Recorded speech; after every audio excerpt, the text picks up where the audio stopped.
Appu sir ಇನ್ನು ಇಲ್ಲದೆ ಹೋದ್ರು ಸದಾ ಅಂದ್ರೆ ಹೆಂಗ್ ಹೇಳ್ಬೇಕು ನಿಮ್ಗೆ ಸಿಂಪಲ್ ಆಗಿ ಅಂದ್ರೆ ಈಗಲೂ ತಿಂಗಳಿಗೆ 2 ಕರೋಡ್ ಮಾಡ್ತಾನೆ ಇರ್ತೀನಿ ಅಪ್ಪು ಸರ್ ನಮ್ಮ ಅಲ್ಲಿಂದ ಇವಾಗ ಬೆಂಗಳೂರಿಂದ ಹೊಸಕೋಟೆ ನೋಡಿ ಶಿಲಾ ಇದೆ, ಆ ಕಡೆಯಿಂದ ನಮ್ಮ ಮಾಲೂರ್ಗೆ ಹೋಗಿ ಶಿಲಾ ಇದೆ, ಇವಾಗ ಹೊಸದಾಗಿ ಬಸ್ ಸ್ಟ್ಯಾಂಡ್ ಕಟ್ತಾ ಇದಾರೆ ಮಾಸ್ತಿಲಿ, ಅಲ್ಲಿ ಶಿಲಾ ಆಗ್ತದೆ. ರಾಜ್ಕುಮಾರ್ ಅವರು ಎಲ್ಲರಿಗೂ ಒಂದು ಚಿಕ್ಕ ಹುಡುಗ ಹೋದ್ರು ಮರ್ಯಾದೆ ಕೊಡ್ತಾರೆ, ಅವ್ರದ್ದು ದೊಡ್ಡ ಗುಣ ಬಿಡಿ, ಅವ್ರದ್ದು ಅವ್ರ ಫ್ಯಾಮಿಲಿದು ಒಂದು ದೊಡ್ಡ ಸ್ಥಾನ ಸರ್.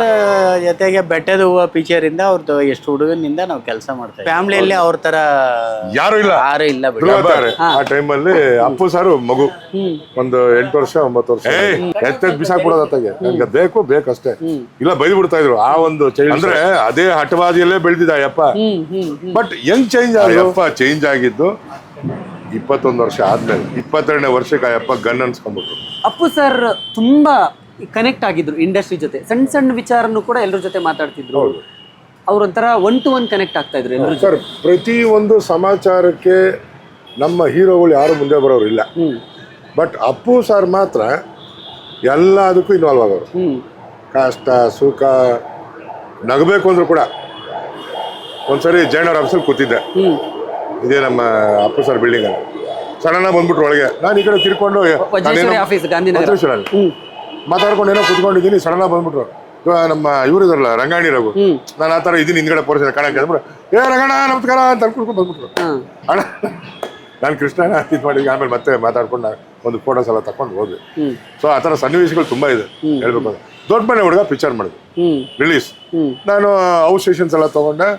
ಲೋಕಲಲ್ಲಿ ನಮ್ಮ ಪ್ರಸನ್ನ ಥಿಯೇಟ್ರಲ್ಲಿ ರೆಕಾರ್ಡ್ ಎಲ್ಲ ಮಾಡ್ಬೇಕು ಅಪ್ಪುದು ಅಂತ ಅಂದ್ಬಿಟ್ಟು ನನ್ನ ಸ್ವಇಚ್ಛೆಯಿಂದ ದೊಡ್ಡ ಕಟ್ಟಬೇಕು ಅಂತ ದೊಡ್ಡ ಕಟ್ಟೋದು ಅಣ್ಣವರು ಪಾರ್ವತಮ್ಮವ್ರಿಗೂ, ಆಮೇಲೆ ಅದು ಫಸ್ಟ್ 32 ಅಡಿ ಅವರಿಬ್ಬರದು. ಹಂಗೆ ಒಂದು ಗ್ರೇಟರ್ ಸೈನ್ ಲೆಕ್ಕದಲ್ಲಿ ಅಪ್ಪು ಸರ್ದು ಎಷ್ಟು ಸುಮಾರು ಒಂದು 15-20 ಪಿಕ್ಚರ್ದು ಕಟ್ಔಟ್ಗಳು ಹಾಕಿದ್ದು. ಸೊ ಅದು ರೆಕಾರ್ಡ್ ಮಾಡಬೇಕು ಅನ್ನೋಕ್ಕೋಸ್ಕರನೇ ನನ್ನ ಕೈ ಇಚ್ಛೆಯಿಂದ ನಾನು ಮಾಡಿದೆ. ಪ್ರತಿಯೊಂದು ಸಿನಿಮಾ ಅಪ್ಪು ಸರ್ ಬಂದಾಗ ನನ್ನ ಕೈಯಿಂದ 1 ಲಕ್ಷ 1.5 ಲಕ್ಷ ರೂಪಾಯಿ ಖರ್ಚು. ಕಾರಣ ಏನೋ ನನಗೆ ಅಪ್ಪು ಅಂದರೆ ಇಷ್ಟ, ನಾನು ಮಾಡಕ್ಕಂತೀನಿ. ಕೇಳಕ್ಕೆ ನೀವ್ಯಾರೋ ಇಷ್ಟ ನನ್ನ ಉತ್ತರ. ಅಪ್ಪ ಬೈಯೋರು ಯಾಕೋ ಅಷ್ಟೊಂದು ಮಾಡ್ತೀವಿ ಅಪ್ಪನಿಗೆ, ಇಲ್ಲಪ್ಪ ನನ್ನ ಕಂಡ್ರೆ ಇಷ್ಟ, ಅಪ್ಪನ ಕಂಡ್ರೆ ಬಿಟ್ಬಿಡಿ. ನಾನು ಅಷ್ಟು ಮಾಡ್ತಿದ್ದೆ. ಅಂದರೆ ಆ ಅಪ್ಪ ಎಷ್ಟು ಇನ್ವಾಲ್ವ್ ಆಗಿದೆ ನಮ್ಮ ಹತ್ರ ಅಂತಂದರೆ, ನನ್ನ ಹತ್ರ ಏನೊಂದು ಈ ಜೀವನದಲ್ಲಿ ಒಂದು 5 ನಿಮಿಷ ಮಾತಾಡ್ಬೋದು ಅಷ್ಟೇ ಅಪ್ಪು ಸರ್ ಹತ್ರ. ಬಟ್ ಆ ಒಂದು ನೆನಪು ನನ್ನಲ್ಲಿ. ನಮ್ಮಪ್ಪ ಎಷ್ಟೋ ಅವಾರ್ಡ್ಸ್ಗಳು 21 ಅವಾರ್ಡ್ ತೊಗೊಂಡಿದ್ದಾರೆ, ಶೀಲ್ಡ್ಗಳು ಎಷ್ಟೋ ತೊಗೊಂಡಿದ್ದಾರೆ. 25 ವರ್ಷ ಅವ್ರನ್ನ ನಾನು ಜೊತೆಯಲ್ಲಿದ್ದೆ, ಅವ್ರನ್ನ ಕಾಪಾಡಿಕೊಂಡೆ, ಹೆಂಗೋ ಬದುಕಿದ್ದೀನಿ. ಅದೇ ಥರ ಅಪ್ಪು ಸರು ಇನ್ನು ಇಲ್ಲದೆ ಹೋದ್ರೂ ಸದಾ ಅಂದರೆ ಹೆಂಗೆ ಹೇಳ್ಬೇಕು ನಿಮಗೆ ಸಿಂಪಲ್ ಆಗಿ ಅಂದರೆ ಈಗಲೂ ತಿಂಗಳಿಗೆ 2 ಕರೋಡ್ ಮಾಡ್ತಾನೆ ಇರ್ತೀನಿ ಅಪ್ಪು ಸರ್. ನಂಬ್ತೀರಾ? ಅವ್ರು ಹೋದ್ಮೇಲೂ ಎಷ್ಟು ಬರ್ತಾ ಇದೆ ಫ್ಯಾನ್ಸ್. ಸರ್ ನನ್ನ ಮನೆ ಮುದ್ದೆಗೆ ಸರ್ ಇಲ್ಲೇರಿಗೆ ಹಾಕಲಿ ನಾನು ತಗೊಳಕ್ ಹಾಕತ್ತ, ಅವ್ರು ಪೂಜೆ ಮಾಡ್ತಾರೆ. ಅದೊಂದು ಸ್ಪೆಷಾಲಿಟಿ, ಅವ್ರೊಂದು ಸ್ಪೆಷಾಲಿಟಿ. ನಮ್ಮ ಇಷ್ಟ ಸರ್, ನಮ್ಗೆ ಇಷ್ಟ ಆಗೋದನ್ನ ಹಾಕೊಂತೀವಿ. ಮಾಡಿ ಎಷ್ಟು 16 ಅಡಿ ಕರೋಡ್ ಎಷ್ಟಾಗುತ್ತೆ? ಒಂದು 5-6 ಸಾವಿರ ರೂಪಾಯಿ ಬೆಳೀತಪ್ಪ. ಕಟ್ಟೋದೆಲ್ಲ ಸೇರಿ ಒಂದು 9 ಸಾವಿರ ಬರ್ಬೋದು. ತೊಳಿ ಕಟ್ಬಿಡಿ. ಈ ಥರ ತಿಂಗಳಿಗೆ 2 ಕಟೌಟ್ ಅಂದರೆ ಎಷ್ಟು ವರ್ಷ ಆಯಿತು? ಅಲ್ಲಿಂದ ಇಲ್ಲಿಂದ ಲೆಕ್ಕ ಹಾಕಿ 3 ವರ್ಷ ಆಯಿತು. ಈಗಲೂ ಅನ್ನದಾನ ಶಿಬಿರಗಳು ನಡೀತಾ ಇದೆ ಅಪ್ಪು ಸಾರ್ ಮೇಲೆ. ಎಲ್ಲೇ ಹೋಗಿವ ನೋಡಿ, ನಮ್ಮ ನಿನ್ನೆ ಮಾಲೂರ್ಗೆ ಹೋಗಿದ್ದೆ. ಮಾಲೂರಿಂದ ಮಾಸ್ತಿಯಲ್ಲಿ ಕಂಚಿನ ಅಪ್ಪು ಸಾರ್ದು ವಿಗ್ರಹ ನಿಲ್ಲಿಸ್ತಾ ಇದ್ದಾರೆ. ನೀವು ನಂಬ್ತೀರಾ ಬಿಡ್ತೀರಾ? ಇನ್ನೂ ಅಲ್ಲಿ ಉಳಿದಿದ್ಯಾ? ಅಲ್ಲಿಂದ ಇವಾಗ ಬೆಂಗಳೂರಿಂದ ಹೊಸಕೋಟೆ ನೋಡಿ ಶಿಲಾ ಇದೆ, ಆ ಕಡೆಯಿಂದ ನಮ್ಮ ಮಾಲೂರ್ಗೆ ಹೋಗಿ ಶಿಲಾ ಇದೆ, ಇವಾಗ ಹೊಸದಾಗಿ ಬಸ್ ಸ್ಟ್ಯಾಂಡ್ ಕಟ್ತಾ ಇದ್ದಾರೆ ಮಾಸ್ತಿಲಿ, ಅಲ್ಲಿ ಶಿಲಾ ಆಗ್ತಾ ಇದ್ದಾರೆ. ಏನಕ್ಕೆ ವೈ? ಆ ಅಪ್ಪನ ಮೇಲಿರೋ ಗೌರವ, ಆ ಅಪ್ಪ ಮಾಡಿರ್ತಕ್ಕಂಥ ಕೆಲವು ವಿಚಾರ ಯಾವನ ಕೈಲೂ ಮಾಡೋಕ್ಕಾಗಲ್ಲ. ಮಾಡಿದ್ರು ಅಪ್ಪ. ನಮ್ಮ ಸುದೀಪ್ ಸಾರು ಅವ್ರ ಕೈಯಲ್ಲಿದ್ದ ಸುಮಾರು ಕೋಟಿಗಳು ಕಳ್ಕೊಂಡ್ರು. ಜನಗಳು ಜನಗಳು ಬೇಕು ಅಂತ ಅಂದ್ಬಿಟ್ಟು ಎಷ್ಟೋ ಖರ್ಚು ಮಾಡಿದ್ದಾರೆ. ನನ್ನ ಮಗಳಿಗೂ ಮಾಡಿದ್ದಾರೆ, ಎಜುಕೇಷನ್ ಪರ್ಪಸ್ಗೆ ಸುದೀಪ್ ಅವರು ಮಾಡಿದ್ದಾರೆ. ಸುಳ್ಳು ಹೇಳ್ಬಾರ್ದು, ಮಾಡಿದ್ದಾರೆ ಪಾಪ. ಆ ಥರ ಇನ್ನೆಷ್ಟು ಜನಕ್ಕೆ ಮಾಡಿದಾರೋ ಗೊತ್ತಿಲ್ಲ. ಸದಾ ನಿಂತಿರೋದು ಅಂದರೆ ಅಪ್ಪು ಸರ್. ಇಲ್ಲಿವರೆಗೂ ಅದಾದ್ಮೇಲೆ ಎಷ್ಟು ಕಟೌಟ್ಸ್ ಮಾಡಿರ್ಬೋದು? ಯಾಕಂದ್ರೆ ಎಲ್ಲಿ ರಾಜ್ಯದ ಯಾವ ಮೂಲೆ ಜೇಮ್ಸ್ ರಿಲೀಸ್ ಟೈಮಲ್ಲೇ 43 ಕಟೌಟ್ ಫ್ಯಾನ್ಸ್ ಮಾಡಿದ್ವಿ ಅಂದ್ರೆ, ಜೇಮ್ಸ್ ಅಯ್ಯಪ್ಪ ಹೋದ್ಮೇಲೆ ಎಷ್ಟು ಕಟೌಟ್ ಮಾಡಿರ್ಬೋದು ಇಲ್ಲಿ ತನಕ? ಅಷ್ಟು ಕಟೌಟ್ಸ್ ನಿಮ್ಗೆ ಬರುತ್ತಾ ಅಪ್ಪು ಸರ್ದು? ಆಲ್ಮೋಸ್ಟ್ ಬರುತ್ತೆ. ಅಪ್ಪು ಸರ್ ಎಲ್ಲ ಮಾಡ್ತಿದ್ವಿ. ಇವಾಗ ಫ್ಯಾನ್ಸ್ಗಳು ಮಾಡೋದು ಅವ್ರ ಮನೆ ಮುಂದೆ ಈಗಲೂ ಐತೆ, ಈಗಲೂ ಇಟ್ಕೊಂಡಿದ್ದಾರೆ. ಗೊತ್ತಾಯ್ತು. ಇವಾಗ ಉಪ್ಪಿ ಸರ್ ಕೇಳೋರು ತುಂಬಾ ಜನ ಇದ್ದಾರೆ.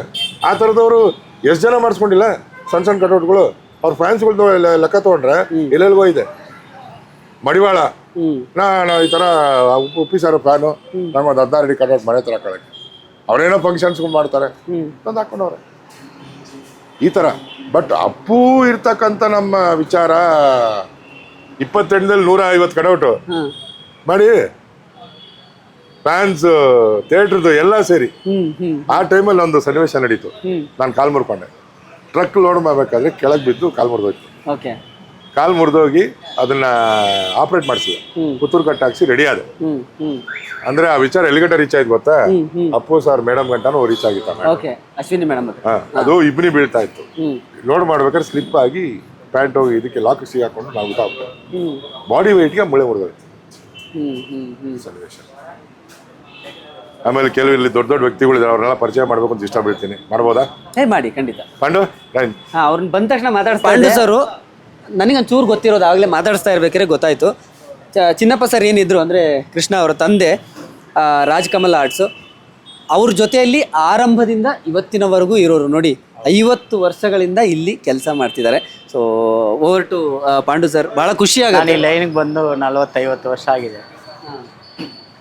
ಚಿನ್ನಪ್ಪ ಸರ್ ಜೊತೆ ಆಗ್ಲಿಂದ ಇದ್ದೀರಾ? ಆವಾಗಿಂದ ನಾವು, ಅವರು ದೊಡ್ಡ ಕಳೆಗಾರರು, ಅವ್ರ ಜೊತೆಗೆ ನಾವು ಕೆಲಸ ಮಾಡ್ತಾ ಇದ್ದೀವಿ. ಸುಮಾರು ಪಿಕ್ಚರಿಂದ ಅಪ್ಪು ಸರ್ ಅವ್ರದ್ದು, ರಾಜ್ಕುಮಾರ್ದು, ಶಿವರಾಜ್ಕುಮಾರ್ದು ಅದೆಲ್ಲ ಮಾಡ್ತಾ ಇದ್ವಿ. ಇನ್ನೂ ಆಗಿನ ಕಾಲದಿಂದನೂ ಮಾಡ್ತಾನೆ 45-50 ವರ್ಷದಿಂದ ಮಾಡ್ತಾ ಇದ್ದೀವಿ. ಹೇಳಿದೆ ಬನ್ನಿ ಬಂಗಾರದ ಮನುಷ್ಯ ಬಂದ ಕಾಲದಿಂದ ರಾಜ್ಕುಮಾರ್ ಅವ್ರ ಜೊತೆ, ಅವ್ರ ಜೊತೆ ಹೋದಾಗ ರಾಜ್ಕುಮಾರ್ ಅವ್ರ ಜೊತೆ ಮೆಮೊರೀಸ್ ಏನಿದೆ? ರಾಜ್ಕುಮಾರ್ ಅವರು ಎಲ್ಲರಿಗೂ ಒಂದು ಚಿಕ್ಕ ಹುಡುಗ ಹೋದ್ರು ಮರ್ಯಾದೆ ಕೊಡ್ತಾರೆ. ಅವ್ರದ್ದು ದೊಡ್ಡ ಗುಣ ಬಿಡಿ. ಅವ್ರದ್ದು ಅವ್ರ ಫ್ಯಾಮ್ಲಿದು ಒಂದು ದೊಡ್ಡ ಸ್ಥಾನ ಅಲ್ವಾ.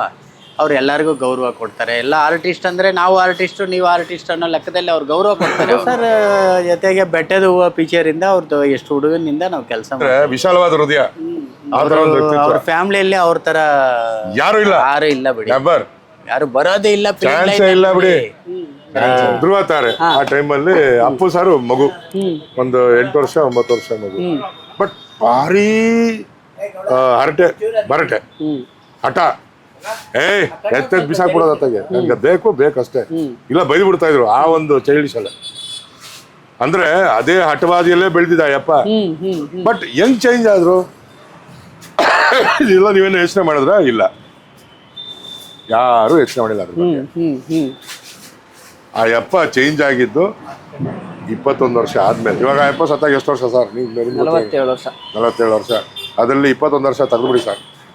25 ವರ್ಷ ಯಾರ ಕೈಲಿ ಸರ್ ಆಗತ್ತೆ? ಯಾರ ಕೈಲಿ ಸರ್ ಆತರ ಮಾಡೋಕ್ಕಾಗತ್ತೆ? ಯಾರ ಕೈಲೂ ಆಗಲ್ಲ. ಅಯ್ಯಪ್ಪ ಒಬ್ಬನೇ ಸೋಲೋ. ಈಗಲೂ ಆ ಥರ ನಿಂತವ್ರೆ ಅಂತಂದ್ರೆ ಇನ್ನು ಜೋಕ್ ಅಲ್ಲ.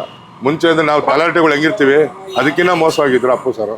ಮತ್ತ್ಯಾಕೆ ಅವ್ರು ದೇವರ. ಅಶ್ವಿನಿ ಮೇಡಮ್ ಯಾವಾಗ ಮದುವೆ ಮಾಡ್ಕೊಂಡ್ರು ಆವತ್ತಿಂದ ಸಾಲಿಡ್ ಆಗ್ಬಿಟ್ರು ಅವರು, ಏಕ್ದಮ್ ಸಾಲಿಡ್.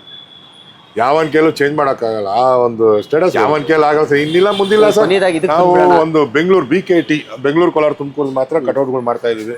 ಅದು ಹತ್ತತ್ರ ದೊಡ್ಡ ಸೈಜ್ಗಳೇ ಎಲ್ಲ. ಆ ಒಂದು ಡಿಸೈನ್ ಆಕಾರ ವಿಚಾರ ತೊಗೊಂಡಂತವ್ರು ಎಲ್ಲಿಗೋ ಇದೆ ಸೈಜ್. ಹತ್ತತ್ರ 24 ಅಡಿ ಕಟೌಟೇ ನಮ್ಗೆ ಹತ್ತತ್ರ 12ರಿಂದ 13 ಅಡಿ ಬರ್ತಾ ಇದೆ. ಅಷ್ಟು ದೊಡ್ಡ ಕಟೌಟ್ಗಳು. ಸಣ್ಣ ಸೆಂಟರ್ಗಳು ತುಂಬ್ಕೊಂಡು ಹೋಗ್ತಾ ಇದೆ. ಅಂದರೆ ನಮ್ಮ ಬೆಂಗಳೂರಲ್ಲಿ ಲೆಕ್ಕ ಹಾಕೊಳ್ಳಿ. ಮೈನ್ ಥಿಯೇಟ್ರಿಗೆ 64 ಅಡಿ ಬರ್ತಾ ಇದೆ, ಅಗಲ 32 ಅಡಿ ಬರ್ತಾ ಇದೆ. ಈ ಒಂದು ಸೈಜ್ನ ನಾವು ಯಾವತ್ತು ಹಾಕಿದ್ದಿಲ್ಲ. ನಮ್ಮ ಉಪ್ಪಿ ಸರ್ ದಿವಸನೇ ಹಾಕ್ತಾ ಇದ್ದೀವಿ. ನಿಜವಾಗ್ಲೂ ಈ ಒಂದು ಸಿನಿಮಾ 100 ಡೇಸ್ ಹೋಗಿ ಚೆನ್ನಾಗಿರಬೇಕು. 100 ಡೇಸ್ ಆಗಿ ನಮ್ಮ ಪ್ರೊಡ್ಯೂಸರ್ ಅಂತವ್ರು ಚೆನ್ನಾಗಿರಬೇಕು. ಅವರು ಒಂದು ಸಿನಿಮಾ ತೆಗೆದು ನಮ್ಮಂಥವ್ರು ಕೆಲಸ ಕೊಟ್ಟು ನಮ್ಗೆ ಕಾಪಾಡ್ತಾ ಇದ್ದಾರೆ. ಅವರು ಚೆನ್ನಾಗಿ ಭಾವಿಸ್ಕೊಳ್ತೀವಿ ಸರ್. ಇದು ನಮ್ಮ ವಿಚಾರ. ಪ್ರೊಡ್ಯೂಸ್ ಮಾಡಿದ್ರಾ? ಹ್ಞೂ ಸರ್, ಪಾರ್ಟ್ನರ್ಶಿಪ್ ಅಲ್ಲಿ ಮಾಡಿದ್ವಿ. ಯಾವ್ದು? ಸವಾಲ್. ಆಮೇಲೆ ಒಂದು ಇದು ಅದ್ಯಾವ್ದು ಪ್ರೇಮಿಗಾಗಿ ನಾನು ಪಾರ್ಟ್ನರ್ಶಿಪ್ ಮಾಡಿದ್ದೆ ಬಾಂಬೆದ. ಕೈ ಹಿಡಿಲಿಲ್ಲ 2 ಪಿಕ್ಚರು ಕೈ ಹಿಡಿಲಿಲ್ಲ. ಸಮಸ್ತ ಕನ್ನಡಿಗರಿಗೂ ನಮಸ್ಕಾರ. ನಮ್ಮ ಸ್ನೇಹಿತರಾದ ಭಾಳ ಆಪ್ತಮಿತ್ರರು ನನಗೆ ಅಶೋಕ್ ದಾವಣಗೆರೆಜಿಯವರು ಡೈಲಿ ಮಾಧ್ಯಮ ಅಂದ್ಬಿಟ್ಟು ಒಂದು ಅದ್ಭುತವಾದ ಯೂಟ್ಯೂಬ್ ಚಾನಲನ್ನು ಮಾಡಿದ್ದಾರೆ. ಭಾಳ ಸಲ ನೋಡಿದ್ದೀನಿ ನಾನು. ತುಂಬ ಚೆನ್ನಾಗಿ ಬರ್ತಾಯಿದೆ ಕಂಟೆಂಟು. ನನಗೆ ಇತ್ತೀಚೆಗೆ ಆ್ಯಕ್ಚುಲಿ ನನಗೆ ಗೊತ್ತಿರಲಿಲ್ಲ ಅವ್ರದ್ದೇ ಅಂತಂದ್ಬಿಟ್ಟು. ಇವಾಗ UI ಪಿಕ್ಚರ್ಗೆ ಸರ್ ಒಂದು ಇಂಟರ್ವ್ಯೂ ಬೇಕು ಅಂದಾಗ ಇವಾಗ ಗೊತ್ತಾಯಿತು, ಡೈಲಿ ಮಾಧ್ಯಮ ನಮ್ಮ ಅಶೋಕ್ ಜಿ ಅವ್ರದ್ದೇ ಅಂತ ಅಂದ್ಬಿಟ್ಟು. ಎಲ್ಲ ಕನ್ನಡಿಗರು ಸಬ್ಸ್ಕ್ರೈಬ್ ಮಾಡಿ. ಭಾಳ ಅದ್ಭುತವಾದ ಬರವಣಿಗೆ ಇರ್ತದೆ. ಅವರು ಪತ್ರಿಕಾ ಮಾಧ್ಯಮದಲ್ಲಿ ಇದ್ದಾಗಿದ್ದ ನನಗೆ ಪರಿಚಯ ಅವರು ಅಶೋಕ್ ಜಿ. ಸೊ ಅದ್ಭುತವಾಗಿರೋ ಕಂಟೆಂಟ್ ಕೊಡ್ತಾರೆ. ಸಬ್ಸ್ಕ್ರೈಬ್ ಮಾಡಿ ಈ ಚಾನಲನ್ನು. ನಮ್ಮ ಡೈಲಿ ಮಾಧ್ಯಮದ ಯೂಟ್ಯೂಬ್ ಚಾನಲನ್ನು ಬೆಳೆಸಿ ನಿಮ್ಮದೇ ಆದ ಕನ್ನಡಿಗರು. Thank you so much. ನಮಸ್ಕಾರ.